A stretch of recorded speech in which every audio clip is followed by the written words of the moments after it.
flexible. Comment on peut accepter Hervé, d'autant plus que le chef de l'État, lorsqu'il est arrivé au pouvoir, a pour armée Zaliwana. Cette armée, je t'informe que c'est une armée qui a été déjà infiltrée depuis plus de décennies. Notre armée est infiltrée. Je ne confirme pas. Je n'affirme pas non plus. Parce que j'avais suivi dans les réseaux sociaux, nous avons 29 généraux. Si cela est vrai, mais c'est grave. Je viens de suivre dans les réseaux sociaux à Wadatongo, dans ma groupe. Sur les réseaux sociaux, j'ai suivi. Ce n'est pas moi qui ai dit ça. J'ai suivi ça. Parce que c'est un domaine purement sécuritaire, c'est trop sensible. 850 agents dans la DGDA. Dans l'Assemblée nationale, plus de 100 et quelques. Dans le Sénat, plus de 44 sénateurs. Il y a même un député qui l'a dit dans la plénière. Il y a des Rwandais ici. Oui, il y a des Rwandais ici dans la salle. Vous imaginez?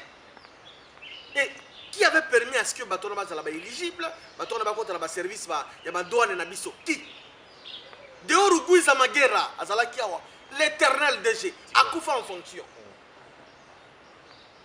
Je me pose la question à tous les caca. Est-ce qu'Azalaki congolais? Comment le pays a été infiltré, mon frère? 850 agents, Bazaba congolais, Bazaba nilotique, Baba rwandais, Batouti. Baza la carte DGDA. Na yo qui a les réseaux sociaux. Ce qu'on met dans le bien. Tout ça dans Boka o. Par rapport il y a ONU les alliés. Par rapport il y a un parlement les alliés. Il y a la commission de défense. Il y a l'armée eux ils pouvaient noir sur blanc que notre armée est infiltrée et Batongo peut infiltrer biso ba yebani. Baza na Kinshasa. Mais le problème c'est ça, le problème c'est clair. Il y a là un document où EPSI où justice est la veille, il y a un non-lieu. Il y a un président Modeste Batiasenga qui a dit document où il y a capé. Et comment quand Nzembo, Aleka, mais Batiasa légaliste.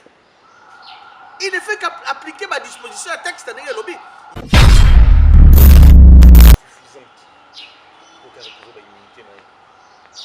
Mais il n'y avait pas qu'un seul dossier. Considérez que le dossier a bien zaïrianisé. C'est ça, c'est un non-lien de Ronangai. Est-ce que c'est à lui qui vous prête la raison à Bato Barobaye? Candidature et Matata pour Yoba Isabine? Non, Matata pour la candidate dans Boko. C'est bon à l'Équateur qui peut les. Là, la groupe est à voir mon école. Oh, alors on va. L'Équateur? Pourquoi pas? Il y a eu ça à Matata Pogno lorsqu'il était Premier ministre. À cause ça, Congolais n'a donné un dossier projet à 1000 écoles. L'Équateur va tourner combien?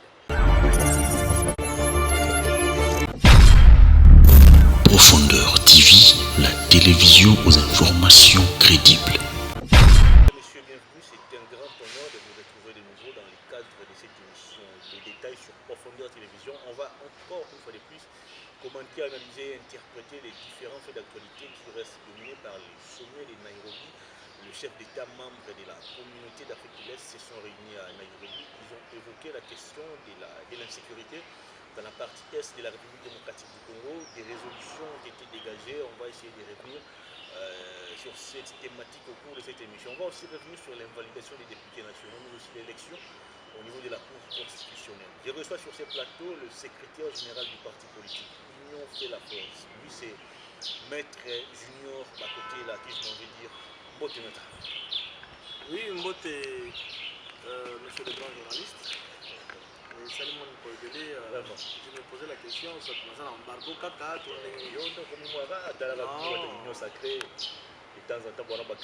c'est vrai que ma charge, les années belées à partir. Nous sommes en train de nous préparer sérieusement pour les élections de 2023. À chaque fois, nous avons un rendez-vous, nous avons un tout petit peu réparti. Après, si nous avons des téléspectateurs, nous avons tout ça à travers le monde. Après, si nous avons un président de la République, chef de l'État. Après, si nous avons un chef de corps, nous sommes institutions. Mais c'est également président à partir de l'honorable consultant Mengele. Il y a un membre de notre parti, Boni Wasangwa, Union fait la force. Oui, hein? Vous avez préparé vraiment en conséquence. Tout le monde à travers la ville, moi, tout le monde est gentil, ACP, mais mobilisation, adhésion massive. L'Union fait la force. Sans polémique, Biso toujours ça là, toujours travailler, toujours construire partie de la mission sur fonds propres. Sur la cotisation, Biso toujours sur le moment où elle est. Mais bon, ça la bonne. C'est une polémique. Dans le Biso de l'Ingi aussi, mal moment où elle est. Bambaté, président Nabiso Azali, député national. En même temps, Azali, président du parti Nabiso. Nous sommes toujours bunda, on a cotisation de membres. Et puis, toujours avancer. On avance. On avance. Si on n'a pas de réunion sacrée, est-ce que ça va? Ma communicateur, il y a une union sacrée. Est-ce que ça évolue? Bon,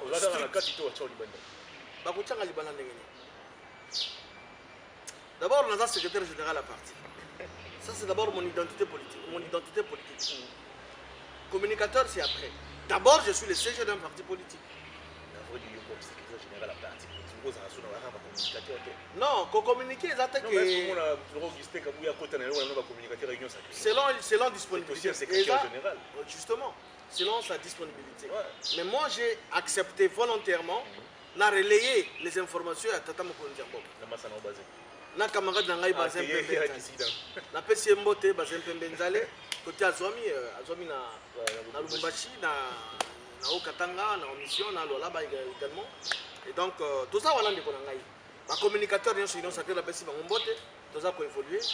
Nous sommes la famille à chef de l'État. Nous sommes là en train de rayonner, de relayer les informations. Il y a chef de l'État, Félix Antoine Tcheketilo. Très bientôt, membre de l'élection à la Cour constitutionnelle doit prendre déjà l'élection salami pour la mise en place de la sécurité effective.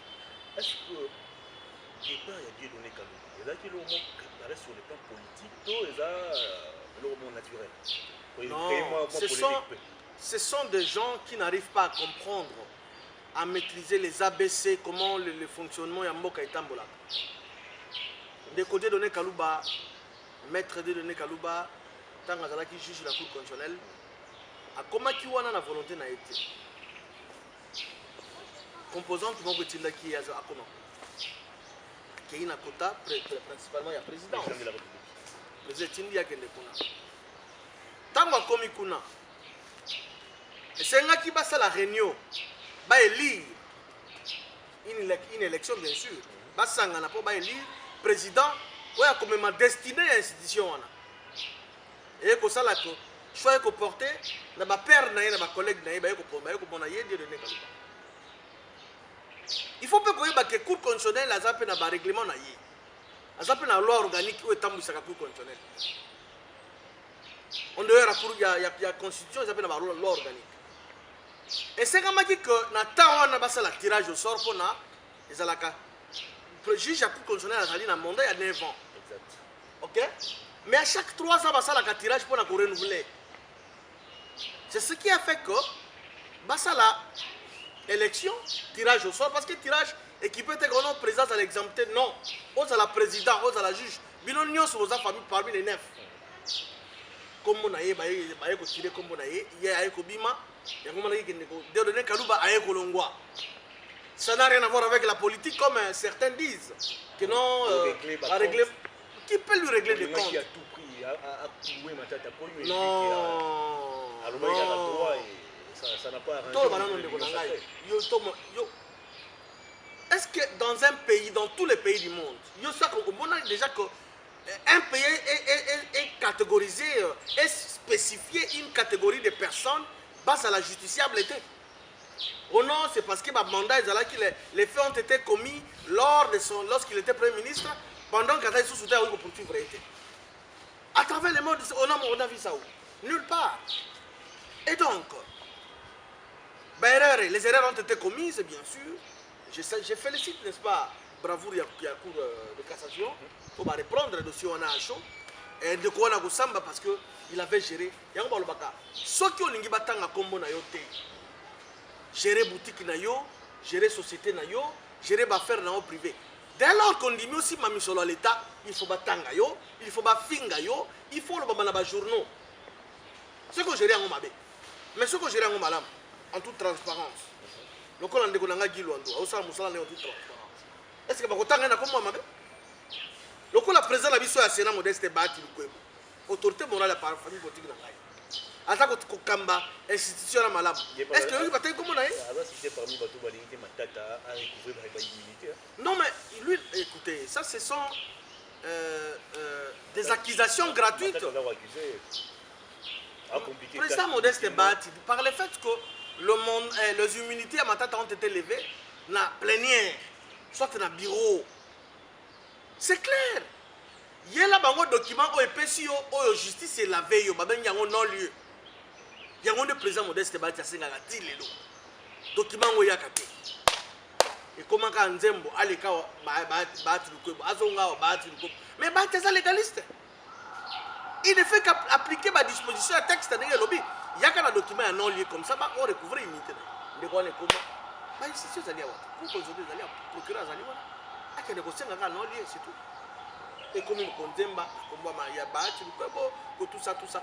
Bisso le cola, famille politique a battu. Tout ça qu'on s'est réservé parce qu'à un certain moment, et qu'on peut s'habiller au Kanda, tout le cateau saisi au justice par Pambaté, il commence à diffamer notre autorité morale. Ce n'est pas normal. Alors, bon, connaissance des causes. Mon frère, est-ce qu'on peut changer? Une personne qui peut se lancer comme ça dans un exercice. Mais est-ce que dans tout ce que nous faisons, dans tout le béla est dans plusieurs plateaux, même pas d'ailleurs, il y a un non-lieu. Oui, mon bec est sengi. Ceux qui me se battent à pogno, il y a un non-lieu. Document, on a justice et blanchir.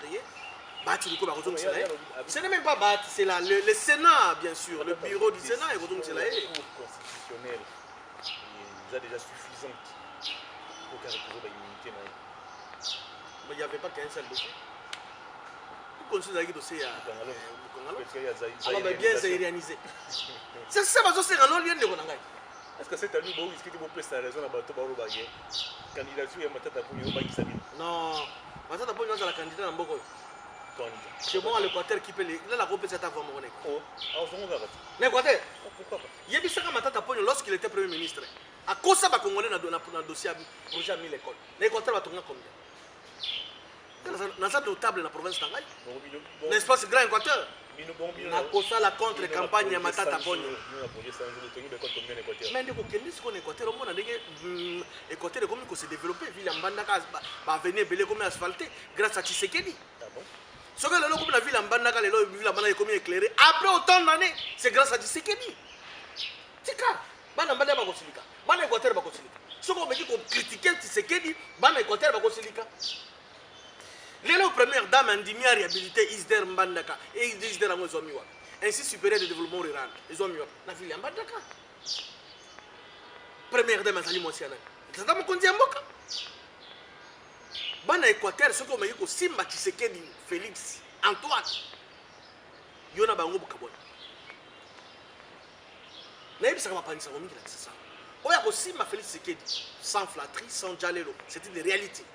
Le Lombandaka asphalté avenue Libération, Tanyama, avenue Itela, Bakoti avenue Munji, Bakoti avenue Révolution, avenue Ipeko, avenue Aminé Naville. Parce que je suis de là. Ils ont fait 18 ans au pouvoir. Même pas un mètre. Il y a Macadam dans la ville. Projet, il y a projet à Mozalagadi. 5 chantiers. 5 chantiers, révolution de la modernité. Et quand tu as l'autre côté de la ville, tout ça là, mais le lot, mon amboka, Félix, Alobi, Nazali, président, il y a province de mon côté. J'appartiens à toutes les 26 provinces. C'est ce qu'on appelle l'équilibre. Très bien, tout bouclé dossier à Cour constitutionnelle. Alors, selon plusieurs langues, démarche derrière la Cour constitutionnelle, les a pour préparer déjà victoire dans l'élection. On a besoin de verrouiller déjà la Cour constitutionnelle, pour placer, puis on va contrôler les machines électorales. Qu'est-ce que vous en dites? Non, ça c'est faux. Je m'inscris en faux. Pour ceux-là qui estiment que les élections prochaines, nous avons préparé maintenant la mission. Non, c'est faux. Vous n'avez pas de bilan à présenter ou à défendre? Défendre, c'est quand même bilan. Bilan, où est-ce la rannée? Peut-être les aveugles n'est pas au monde atteindre. C'est vrai, certes. Nous reconnaissons, il y a encore beaucoup à faire. Ça, nous sommes sincères. Mais il y a 4 ans de Boulamaï. On ne peut pas tout faire. Parce que Mboke Zalaki n'a kao moko inestimable. Mboke Zalaki n'a kao moko inédit. Mais aujourd'hui, Tata Mokonza Mboka comme qu'on relève Mboka Nabiso. Pas de domaine de belé. Comment tu as construit Mboka, tu développer Mboka tant que dans l'Est, mboka nyonso oyo bitumba evanda oyo guerre comme dit de manière permanente na mboka wana et développer la passe parce que bambongo tout ça ko mobiliser pour to mboka pour to bakisa ba enseignant to bakisa ba fonctionnaire de l'état ils ont kende wapi nous sommes en guerre ici là nous sommes de cœur avec nos frères. Très bien. Rapidement, il faut continuer en guerre en bas. Le chef d'État va s'engager qui est en Nairobi. Sommet à communauté des États, je crois, de l'Afrique de l'Est. Afrique de l'Est. Oui. Paul Kagame, Museveni, Uhuru Kenyatta, pratiquement tout bazala qui wana. Alors, il est dérangé Batou. Il quitte la carte à communiquer, pas condamner Rwanda, tout va présenter le rôle véritable agresseur de la RDC. La Sénégal a un retrait, on va rebelle, où il y a des terroristes sur le sol congolais.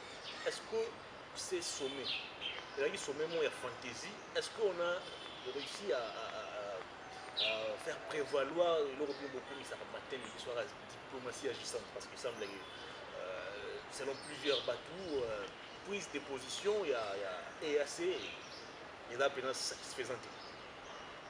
Bon, c'est vrai, nous avions tous suivi le chef de l'État qui n'a participé à l'enclave Wana, convoqué par le président en exercice, Uhuru Kenyatta. Et un seul point, c'est là qui justement pour la campagne de sécurité dans la RDC. Bon, celui qui a la commande du pays, celui qui a la manette, dans le cannabis, il y a une des gens destinés à RDC dans ma boîte. Il a estimé que a signé un groupe pour mettre fin à l'insécurité au bande de Kobasa pour vivre. Mon frère, nous sommes ici à l'aise à Kinshasa. Nous mangeons. Nous sommes tambola. Nous sommes circulés à l'aise. La fois dernière, j'ai pleuré. J'ai pleuré mon frère tant qu'on a moni. Bana ya 6 ans, qui m'a ma colonne, ma parole, comme mon fils Alberto. Bana ba 4 ans, le quoi Alberto Babokela. Na ma boque, je me suis dit, mais on est où là? Mon Dieu. Pourquoi toujours la RDC? Alors, sur le plan défensif,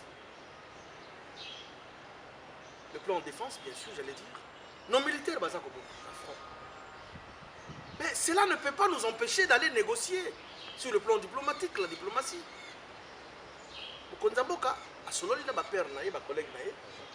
Il a estimé qu'il était nécessaire, mais j'ai aimé quand même, si cela est vrai, parce que j'entends aussi certains disent que non, il y a c'est une fausseté, une contradiction. Mais Nayoki, quand même, la tweet, il y a présidence, et le bico, la troupe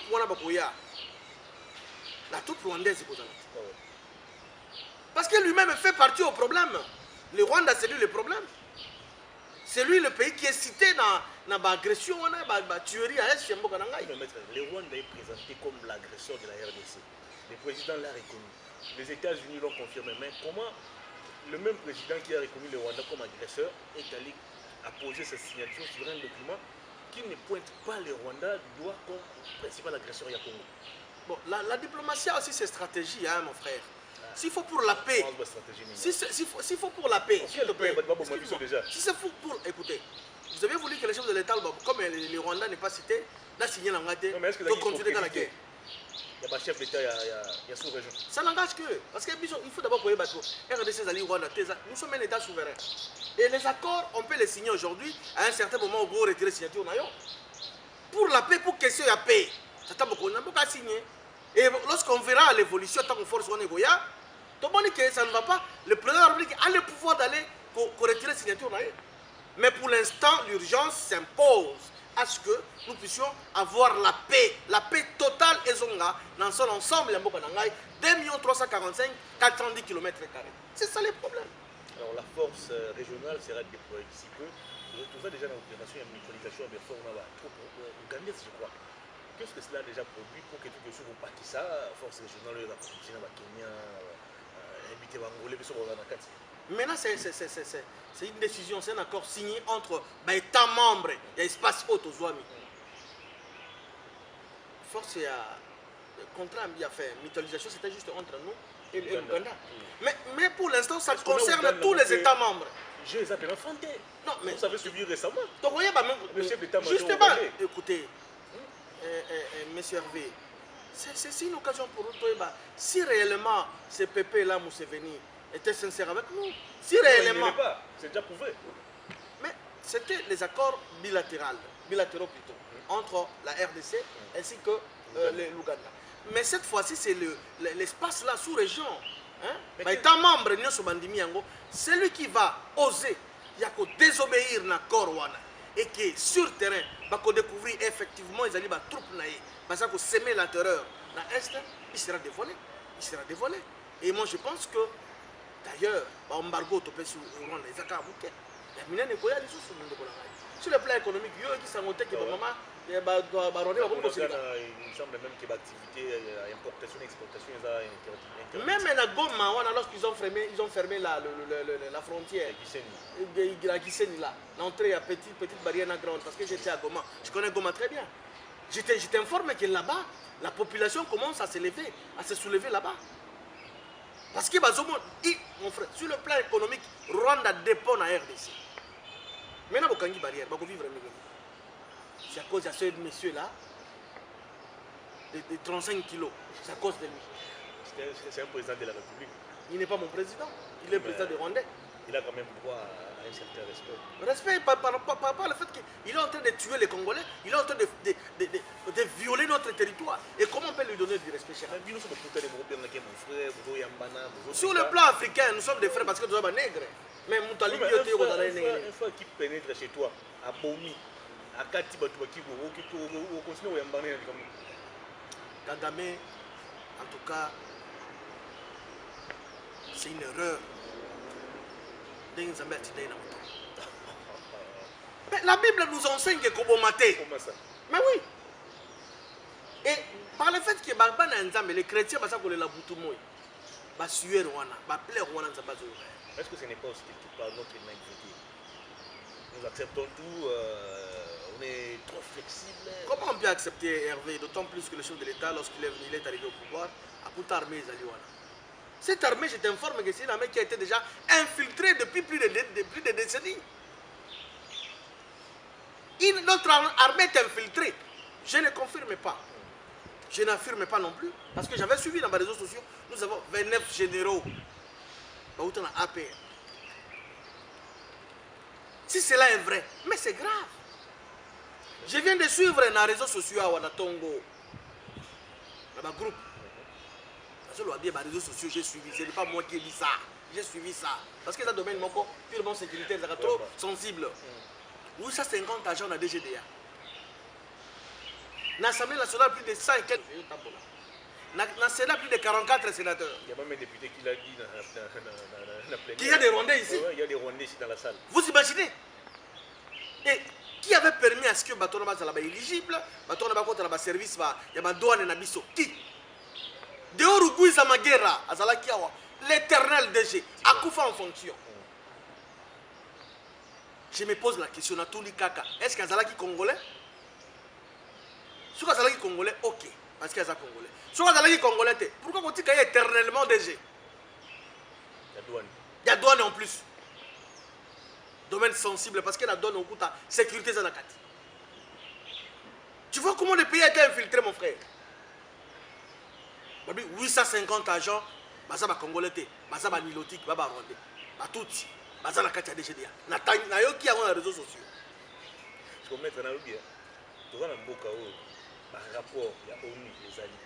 Par rapport, il y a un parlement, les alliés. Il y a la commission de défense. Il y a l'armée, eux, ils ont prouvé noir sur blanc que notre armée est infiltrée. Et Batongo peut infiltrer, Bisso Bayebani. Mais le problème, c'est ça. Le problème, il faut que comment on arrive pas à les arrêter? Écoutez. Comment on aurait dans un rapport? L'armée est infiltrée, bien sûr. Mais qui avait fait à ce que les étrangers ou Nilotique, tout ce qui a infiltré l'armée? Nani?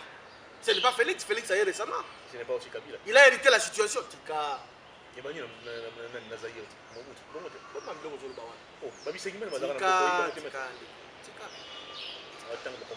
Qui est allé signer un accord à M23 pour que tout ça, la mixage,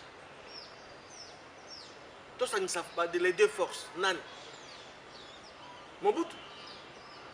Félix a eu le pouvoir.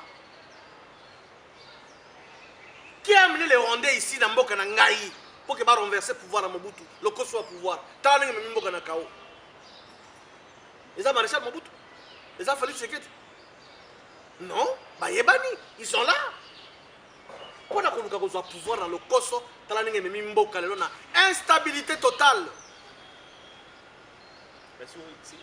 ndeko hervé na comme même kobanga awa na Kinshasa nazotambola na kosola peut-être moto lonsola na yaza rwandais non Nzambe ayeba kokata délimitation ezali le président l'avait dit sont des africains frères parce que frères africains maza ba frères du santé nous sangini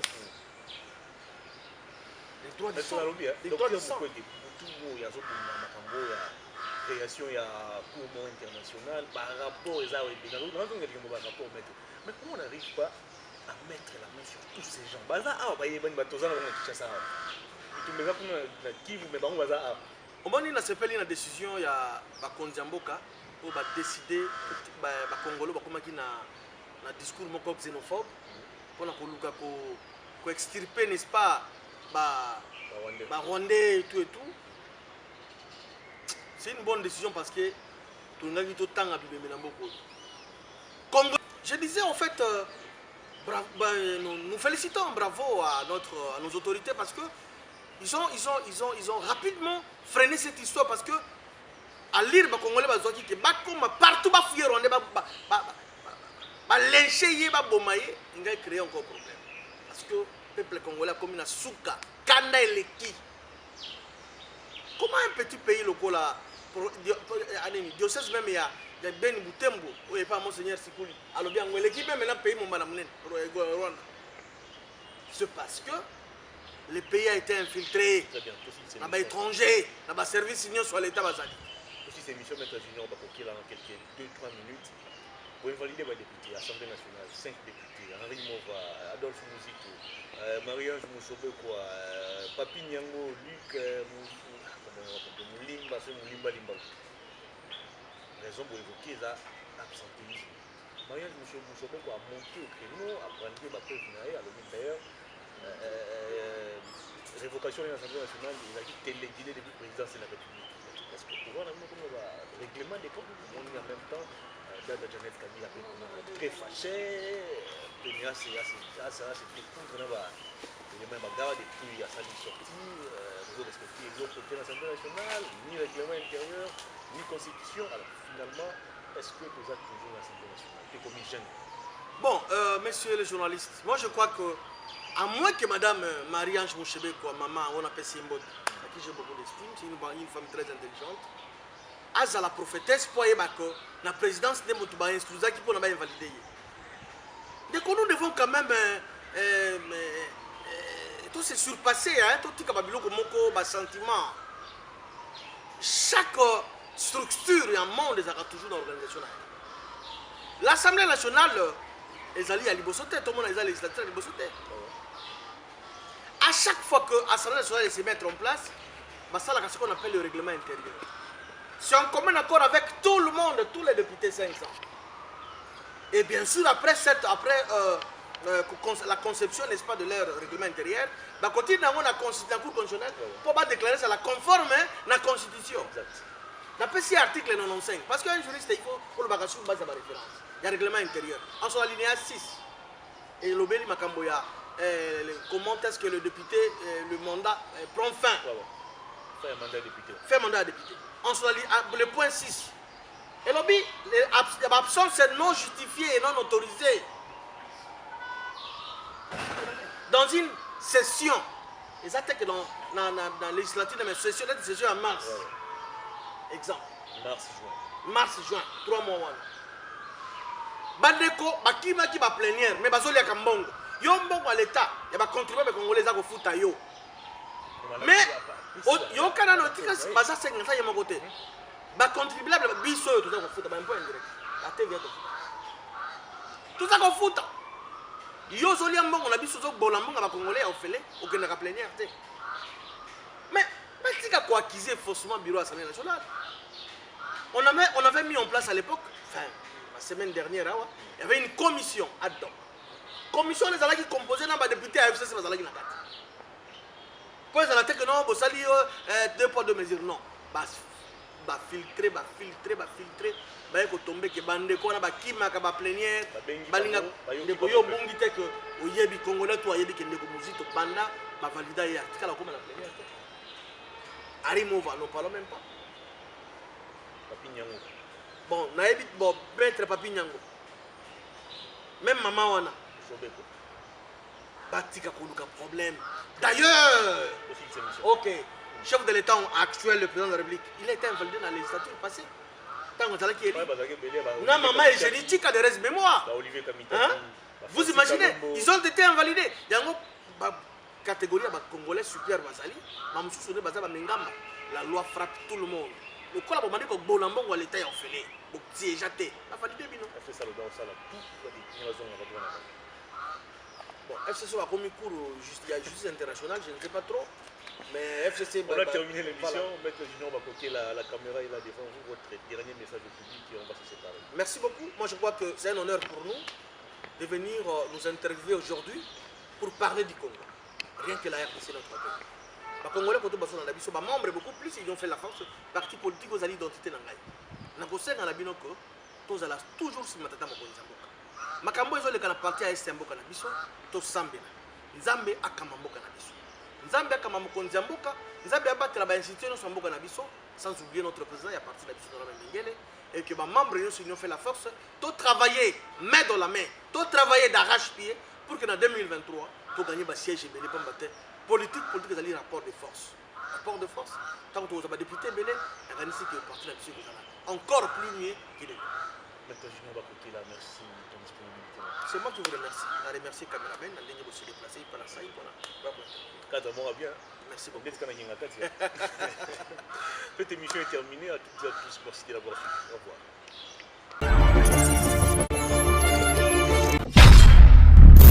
Profondeur TV, la télévision aux informations crédibles.